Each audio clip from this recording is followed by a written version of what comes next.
के खास कार्यक्रम चर्चा खास में स्वागत है। मैं हूं संजय गिरी गोस्वामी। बात करेंगे नोएडा की। जी हां, जिस तरीके से नोएडा सुपरटेक एमराल्ड मामले में नोएडा अथॉरिटी की कार्यशैली पर सवाल उठ रहे हैं।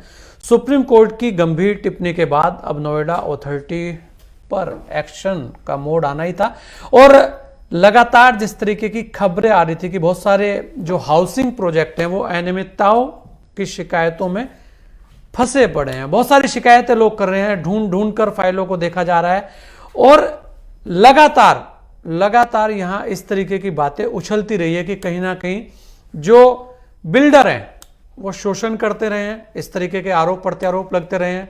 कहीं ना कहीं बहुत सारे बिल्डरों ने अथॉरिटी का पैसा भी दबाया हुआ है, जिसे लेकर भी बहुत सारी बातें होती रही है। और अब सीएम योगी का हंटर यहां चला है और यहां एसआईटी बना दी गई है। इसी को लेकर आज हमारे साथ तमाम मेहमान बने हुए हैं, उनसे बात करेंगे और जानेंगे कि वास्तव में मामला क्या है। यहाँ हमारे साथ डॉक्टर अनिल कुमार निगम भी है, वरिष्ठ पत्रकार हैं, बहुत सारी चीजें लगातार देखते हैं, लगातार आवाज भी उठाते रहे हैं। डॉक्टर अनिल कुमार, अगर हम देखें जिस तरीके से इस बार नोएडा को जैसे कहा जा रहा है विकास की दृष्टि से अगर देखा जाए तो यहाँ पर अभी एक बहुत बड़ी फिल्म इंडस्ट्री की घोषणा हुई है, जिसे लेकर यहाँ बड़ी तेजी से विकास बढ़ रहा है। उसके अलावा यहाँ से एक्सप्रेसवे जा रहे हैं, गंगा एक्सप्रेसवे है, डिफेंस कॉरिडोर जा रहा है और ईस्टर्न पेरिफेरल, वेस्टर्न, सारा कुछ यहाँ दिखता है। उसके अलावा अभी जेवर एयरपोर्ट भी आ गया, बड़े बड़ी कंपनीज यहाँ पे आ रही हैं।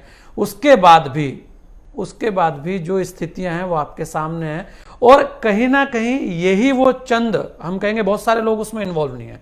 ऐसे नहीं है कि हर कोई खराब ही है, हर कोई बेईमानी है, हर कोई भ्रष्टाचारी है, चाहे वो बिल्डर है चाहे अथॉरिटी के लोग हैं। कुछ गिने चुने लोगों की वजह से इस तरीके की दिक्कतें आती हैं और लगातार यहां उस तरीके की आवाज सुनने को मिलती रहती है। लेकिन जब कार्रवाई की बात आती है तो आप देखिए कि सुप्रीम कोर्ट से 2012 का ये मामला था और अब 2021 में इसमें निर्णय आया। तो 2021 में निर्णय आते सार जो सरकार ने एक पहल की है, कहीं ना कहीं उन्होंने भी ये देखा होगा कि वास्तव में अगर इस तरीके की चीजें हो रही हैं तो गलत है और एसआईटी का गठन किया जाए। अब एसआईटी के ऊपर बहुत बड़ी जिम्मेदारी है, क्योंकि यहां एक बिल्डर पर एसआईटी की नहीं, यहां तो बहुत सारी चीजें मिलेंगी अभी। और जिस तरीके की बीते दिनों आप देखेंगे, हमने बहुत सारे लोगों से बात करने की कोशिश की लेकिन हर कोई पीछे हो गया और बहुत सारे लोगों ने तो बात करने से मना ही कर दिया कि हमें इस मामले से कुछ लेना देना नहीं है, ये वो जाने जो चले गए। ऐसे में बहुत सारे अधिकारी रिटायर होकर भी चले गए, उनके भी नाम यहाँ आ रहे हैं। तो ये बहुत सारी चीजें हैं। इस पूरे नेक्सस को, इस पूरी जो हम कहेंगे नोएडा की स्थिति को आप कैसे देखते हैं? और अब एसआईटी के सामने चुनौतियां कौन कौन सी हैं? क्योंकि यहाँ ये भी है, क्योंकि बड़े बड़े दिग्गज हैं, बहुत बड़े बड़े फोन भी हो सकते हैं, बहुत बड़ी बड़ी जगह से चीजें भी आ सकती हैं। जी स्वामी जी, सबसे पहले तो जो सुप्रीम कोर्ट के निर्णय के बाद प्रदेश सरकार ने जिस तरीके से एसआईटी का गठन किया है उसका निसंदेह स्वागत किया जाना चाहिए। 2006 से लेकर के 2012 तक मैं दैनिक जागरण का यहाँ ब्यूरो चीफ रहा जी। और इस दौरान मैं एक कॉलम लिखा करता था मंथन के नाम से, जो हिंदी पत्रकारिता और दृष्टि और सृष्टि के नाम से एक पुस्तक मेरी आई है, जिसमें मैंने विभिन्न उन कॉलम के तहत जो नोएडा अथॉरिटी की कारगुजारी है उस पे मैं लिखता था। पुलिस पे और प्रशासन पे, सब पे मेरे वो होते थे अलग अलग पहलू पे। अब देखिए सबसे बड़ी दिक्कत क्या है, जैसे कि आपने कहा कि साहब नोएडा का विकास बहुत तेजी से हो रहा है, मतलब एक्सप्रेसवे बन रहे हैं, एयरपोर्ट बन रहा है, ठीक है, फिल्म सिटी आ रही है, ठीक है, निसंदेह चीजें आ रही हैं और ये विकास के दृष्टिकोण से अब जो सरकार है वो चीजों को कनेक्ट कर रही है। अब लेकिन एक चीज को समझना बहुत जरूरी है कि आखिरकार जो नोएडा अथॉरिटी की स्थापना की गई थी उसका मकसद क्या था। उसका जो मकसद था, जैसा कि उसका नाम है, new Okhla industrial development authority. साहब यहां पर सिर्फ इंडस्ट्री बननी थी और इंडस्ट्री के लिए जितना रिक्वायर्ड रेजिडेंस था उतना यहां पर बननी थी और ये प्लांट सिटी थी इंडस्ट्री के लिए। लेकिन अब देखिए जैसे जैसे सरकारें आती हैं, मैं किसी एक पार्टी को मैं यहां पर दोष नहीं देना चाहूंगा, लेकिन जैसे जैसे यहां पर सरकारें बदलती रही उनके मकसद जो है उसी हिसाब से बदलते रहे और उन लोगों ने बाकायदे इसको एक रियल एस्टेट का शहर बना दिया। आज आप देखिए जितनी इंडस्ट्री नहीं है उससे ज्यादा यहां पर लोग लोगों के लिए रेजिडेंस क्रिएट कर दिए। रेजिडेंस क्रिएट क्यों कर दिए गए? इसलिए नहीं कि लोगों को रेजिडेंस मुहैया कराना था, इसके पीछे सीधी सीधी सोची समझी चाल थी कि किस तरीके से जमीनों को बेचा जाए बिल्डर्स को और किस तरीके से पैसे की उगाही की जाए। बहुत क्लियर कट सरकारों में यह नियम चलता था कि आप देखिए नोएडा अथॉरिटी में जो अधिकारी आता था उसे कह के भेजा जाता था कि भाई ये नोएडा अथॉरिटी का रेट है और ये अंडर टेबल रेट है, और कौन सा ऐसा बिल्डर है जिसने अंडर टेबल पैसा नहीं दिया है अथॉरिटी के अधिकारियों को।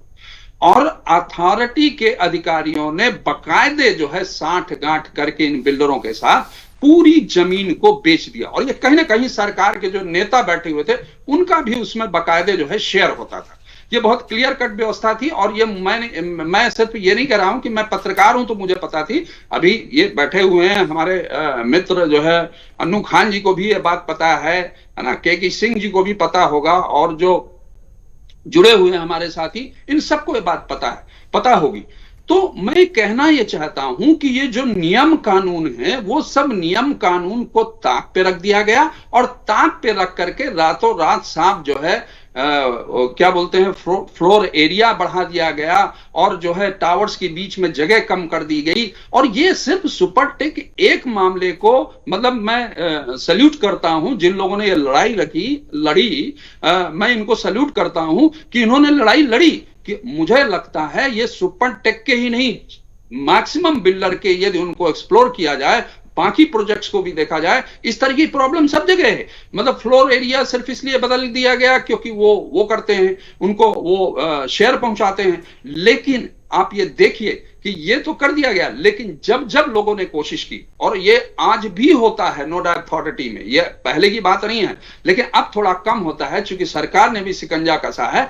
लेकिन ये होता रहा कि इन्होंने जैसे कि बताया उदयभान जी ने कि साहब जो है इनको आरटीआई का कोई जवाब ही नहीं दिया गया, तो कोई भी उन्होंने अपनी मन मर्जी चलाई, जिसका जवाब देना दिया, नहीं तो उसको डस्टबिन में डाल दिया। आप आवाज लगाते रहो, ऊपर जाएगा मामला, वहां भी सब मैनेज हो जाएगा। चुनाव आयुक्त के पास चला गया तो भी कोई उसमें डिसीजन नहीं आया।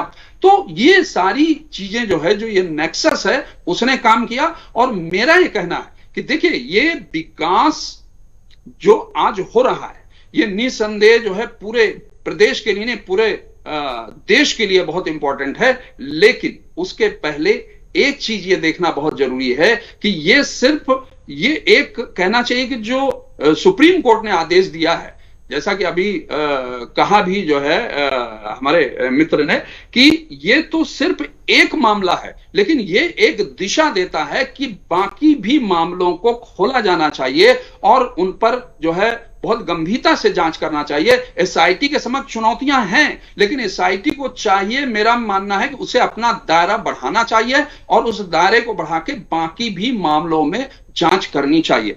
बहुत दुर्भाग्यपूर्ण है कि देखिए किस तरीके से कहना चाहिए कि एक वास्तव में जो बायर है, वो जो मकान खरीदता है अपनी खून पसीने की कमाई से, वो इसलिए नहीं खरीदता है कि साहब वो 20 साल तक 21 साल तक किस्तें भरेगा और उसके बाद उसको एक डिसीजन मिलेगा कि साहब जो है ये टावर गिरा दी जाए। ये टावर गिराने की नौबत ही क्यों आई? ये तो धन है जो है न्यायपालिका को, जो उसने ऐसा डिसीजन दिया। ये कहीं ना कहीं विफलता है कार्यपालिका की, ये विफलता है व्यवस्थापिका की, लेजिस्लेटिव असेंबली की, और ये जो है अधिकारियों की और नेताओं की, जिसकी वजह से डिसीजन आ ही नहीं पाया।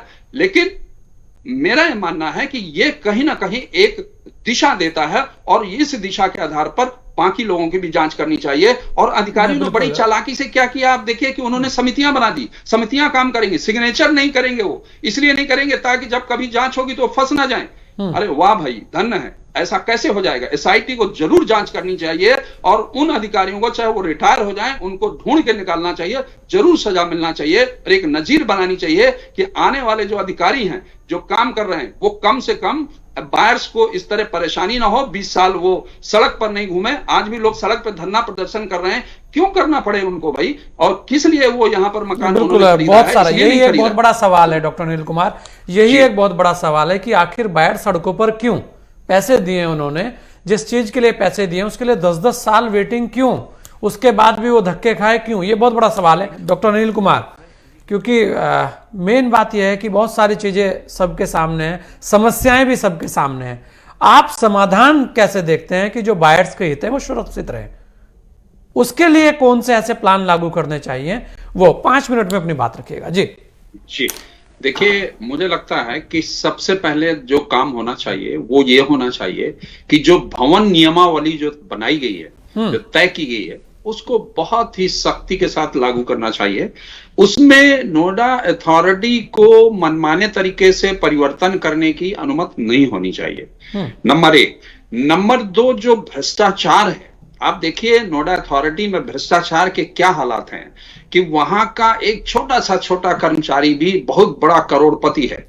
अब वो क्यों है? उसकी यदि इतनी आय है, मुझे ये बताइए, एक क्लर्क यदि साधारण क्लर्क है या एक कोई साधारण प्राइवेट कंपनी में काम करने वाला एम्प्लॉय है, वो कितने समय बाद, अभी हमारे वो मित्र बता रहे थे कि साहब 40 साल बाद या 50 साल बाद मकान खरीदने की स्थिति में होता है, तो वो कोठी बनाता है। आखिरकार ये जो भ्रष्टाचार है, उस भ्रष्टाचार पे सबसे पहले लगाम लगाना चाहिए, बहुत जरूरी है। और भ्रष्टाचार पर लगाम लगाने का सबसे बढ़िया तरीका है, सरकार के पास है, सरकार अपना मॉनिटरिंग सिस्टम को सशक्त करे। ऑटोनोमस बॉडी बनाने का मतलब ये कतई नहीं है कि उनको मनमानी की खुली छूट दी जाए। उसके लिए जरूरी है कि आरटीआई जो एक्ट है, राइट टू इंफॉर्मेशन का जो एक्ट है, उसको बिल्कुल सक्रिय कर देना चाहिए। और जो इंफॉर्मेशन मांगी जा रही है, वो इंफॉर्मेशन सही तरीके से लोगों को मिलना चाहिए। ये लोगों का फंडामेंटल राइट है। मुझे लगता है कि जो भ्रष्टाचार पे लगाम है, इसी के माध्यम से डॉक्टर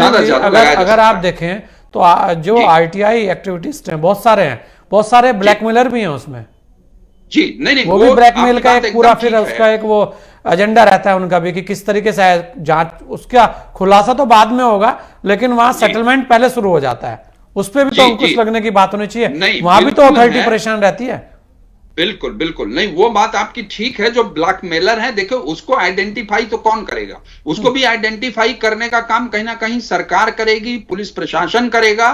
तो वो तो एक मैकेनिज्म तो हमें बनाना पड़ेगा कि कहीं ऐसा ना हो कि जो ट्रांसपेरेंसी के चक्कर में कोई दूसरा भ्रष्टाचार का एक प्लेटफॉर्म खड़ा हो जाए। वो बात आपकी ठीक है, वो लेकिन उसको मॉनिटर किया जा सकता है, उस पर कहीं ना कहीं ये किया जा सकता है और करना भी चाहिए।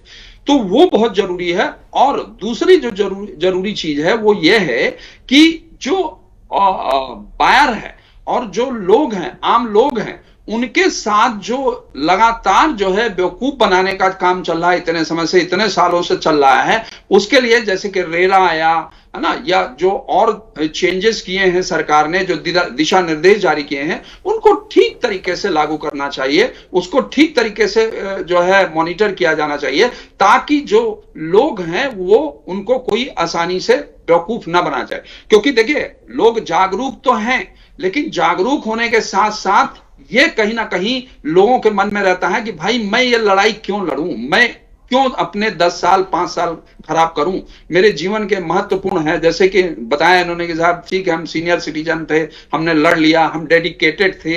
तो वो डेडिकेशन सबके अंदर नहीं होता। बहुत सारे लोग जो है उनके सामने गलत चीजें होती हैं और वो उसको इग्नोर कर देते हैं। तो वो इग्नोर करना उनकी मजबूरी है, क्योंकि उनके पास समय नहीं है, उनके पास पैसा नहीं है, उनके पास जज्बा नहीं है, वो डेडिकेशन नहीं है। तो इसके लिए जरूरी है कि एक प्रॉपर सिस्टम हो। और एक जो बहुत महत्वपूर्ण बात है यहां पर, वो ये है कि जो पूरा कहना चाहिए कि शहर विकसित हो चुका है नोएडा, ग्रेटर नोएडा का। तो जैसा कि अभी हमारे सहयोगी ने कहा कि साहब यदि कभी भूकंप आता है, तो आप देखिए हम कहां, हम वास्तव में बारूद के ढेर पर आज बैठे हुए हैं। यदि वास्तव में सही मायने में भूकंप आ गया तो क्या होगा? क्योंकि मानकों का पालन किया ही नहीं गया। जितनी दूरी होनी चाहिए हाई राइज बिल्डिंग से भी बीच में है नहीं, जितना फ्लोर एरिया होना चाहिए उसके भी मानक का उल्लंघन कर दिया। और उसमें क्या मटेरियल लग रहा है, क्या इसकी मॉनिटरिंग का कोई सिस्टम नहीं है। तो जब सिस्टम नहीं होगा, सिर्फ मैप ही प्लान पास कराना है, तो शुरुआत में करा लिया, फिर कंप्लीशन का करा लिया, क्योंकि वो उनका जो भ्रष्टाचार का जो तंत्र है वो सशक्त है, उसके माध्यम से उनके पास पैसा पहुंच गया। तो ये सारा कुछ इस तरीके से चल रहा है।